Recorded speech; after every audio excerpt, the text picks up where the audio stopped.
तो दोस्तों हम लोग जो है जीव विज्ञान बायोलॉजी 2017 का ऑब्जेक्टिव जो प्रश्न था वो लगभग हम लोगों ने ख़त्म कर चुका था। मैंने बताया था उसी वीडियो में कि इसका पार्ट 2 लेकर आऊँगा, जिसमें हम लोग लघुत्तरी प्रश्न को हम लोग देखने का प्रयास करेंगे। तो लघुत्तरी प्रश्न आज हम लेकर आए, ये पार्ट नंबर 2 है। तो चलिए स्टार्ट करते हैं। पहला प्रश्न दिया गया लघुत्तरी में कि डीएनए की संरचना का वर्णन करें। तो आइए स्टार्ट करते हैं। पहला प्रश्न क्या था कि डीएनए की संरचना का वर्णन करें। इसका आंसर देखते हैं हम लोग। कहते हैं कि डीएनए की संरचना की मुख्य विशेषताएं निम्न है।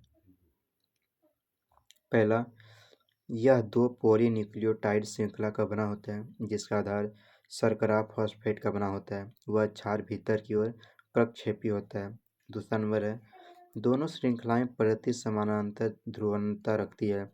इसका मतलब एक श्रृंखला को ध्रुवणता 5 से 3 की ओर हो तो दूसरे की ध्रुवणता 3 से 5 की ओर हो। गो नंबर है, मतलब दूसरा ऑप्शन, दूसरा टॉपिक में क्या है कि दोनों रजकों के क्षार आपस में हाइड्रोजन बंध के द्वारा युग्मित होकर क्षार युग्म बनाते हैं और फिर दोनों श्रृंखलाएं दक्षिणावर्ती कुंडलित होती है। अब आइए दूसरा नंबर क्वेश्चन है कि ग्लोबल वार्मिंग क्या है, उसके प्रभाव और मुक्ति के उपायों का वर्णन करें। आंसर है इसका,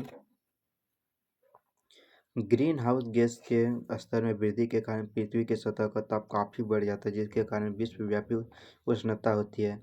विश्वव्यापी उष्णता के उपाय जीवाश्म ईंधन के प्रयोग को कम करना, ऊर्जा दक्षता में सुधार करना, वनोन्मूलन को कम करना तथा वृक्षारोपण और मनुष्यों की बढ़ती जनसंख्या को कम करना, वायुमंडल व ग्रीन हाउस गैसों के उत्सर्जन को कम करने के लिए प्रयास किए जा रहे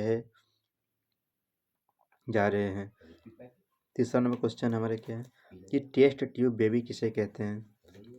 पात्र निषेचन जिसे इन विट्रो फर्टिलाइजेशन कहते हैं,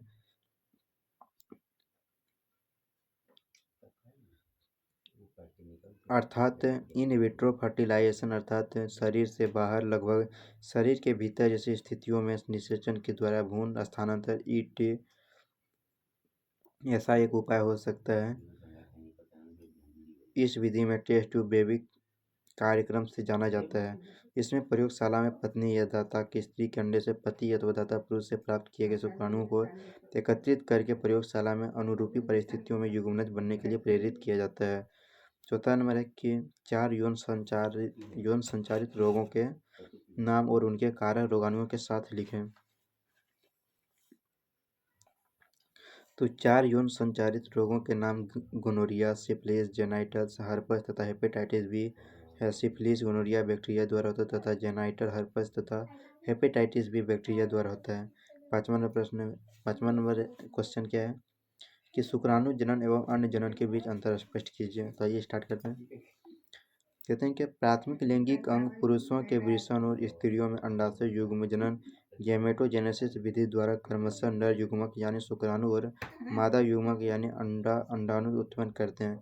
वृषण में अपरिपक्व नर नर्म कोशिकाएं शुक्र जनन द्वारा उत्पन्न करती हैं, जो कि किशोरावस्था के समय शुष्क होती है।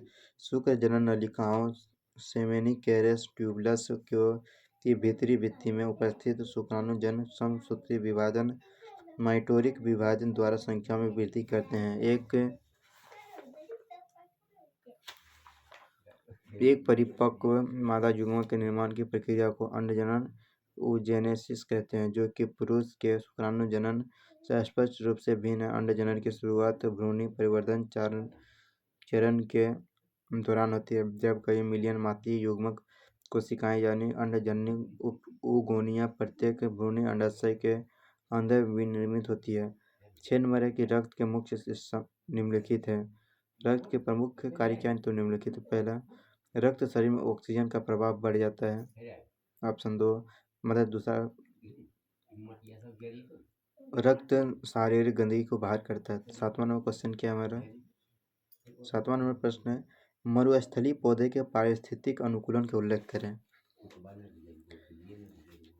आंसर है इसका, अनेक मरुस्थलीय पौधे की पत्तियों की सतह पर मोटी उपत्वचा क्यूटिकल होती है और उनके रंध्र यानी कि स्टोमेटा गहरे गर्त में व्यवस्थित होते हैं ताकि वाष्पोत्सर्जन द्वारा जल की न्यूनतम हानि हो। उनके प्रकाश संश्लेषी CAM मार्ग भी विशेष प्रकार के होते हैं, जिसके कारण वे अपने रंध्र दिन के समय बंद रख सकते हैं। कुछ मरुस्थलीय पादपों जैसे नागफनी, ओपनसिया, कैक्टस आदि में पत्तियां नहीं होती है, बल्कि वे कांटे के रूप में रूपांतरित हो जाती हैं और प्रकाश संश्लेषण का प्रकार चपटे तनों द्वारा होता है। 8वां नंबर है DNA स्वपरीक्षक, जैसे DNA का प्रतिलिपि बनाया जाता है। यह जैव प्रौद्योगिकी में इसका उपयोग होता है, जो निम्नलिखित है। पहला, DNA cloning. Option 2, vaccination. Option 3, DNA बीमारियां ठीक होती हैं। ऑप्शन 9 नंबर क्वेश्चन है कि जैविक संगठन के प्रत्येक जैव विविधता क्या है ना, कि जैविक संगठन के प्रत्येक स्तर पर उपस्थित विविधता को दर्शाता है, जैविक विविधता कहलाता है। जैव विविधता का महत्व क्या है? पहला महत्व है आनुवांशिक विविधता और जातीय विविधता। ये दो प्रकार के विविधता आते हैं।